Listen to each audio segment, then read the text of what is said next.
नौ दुना नौ तीन नौ चौका नौ पचे नौ छठे। क्या जीत आपको कुछ भी करने, कुछ भी बकने की छूट देती है? क्या आप 2, 4, 10 बार जीत गए तो कुछ बोलने, कुछ करने, कुछ बकने के जन्मसिद्ध अधिकारी हो गए? तो जवाब है हाँ, लेकिन तभी तक जब तक कि देश का नुकसान ना हो। बोलते रहिए झूठ, करते रहिए अलूल जलूल हरकतें, लेकिन राष्ट्र के हित को बचाकर।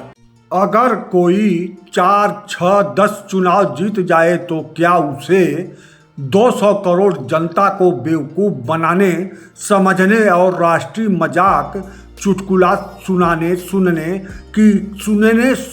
की जन्मसिद्ध अधिकार मिल जाता है? ऐसे ही कई मजाक चुटकुला सुनाने की परंपरा भारतवर्ष के आज़ादी के बाद सत्ता के शीर्ष पर बैठे लोग सुनाते रहे हैं और जनता को लगा कि चुटकुला बंद होना चाहिए तो सत्ता के विचारधारा को समय समय पर जनता ने बदला। लेकिन बाद उसके भी जनता को क्या मिला? एक से बढ़कर एक चुटकुलेबाज सत्ता पर बैठते गए जो पिछले चाटुकारों चुटकुलेबाजों का रिकॉर्ड तोड़ते चले गए।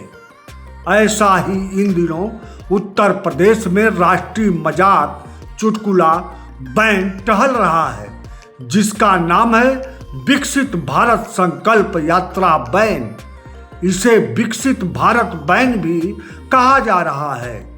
विकसित और विकासशील 2 प्रकार के देश किताबों में पढ़ाए जाते थे, जिसमें विकसित देश का अर्थ बताया जाता था कि ऐसा देश जहां गरीबी ना हो।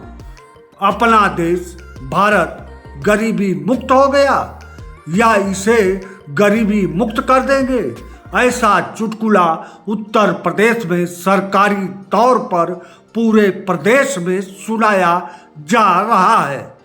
चुटकुला यह है कि सरकार की तमाम योजनाएं जो चल रही हैं उसका लाभ जनता को मिल जाएगी तो भारत विकसित देश कहलाएगा।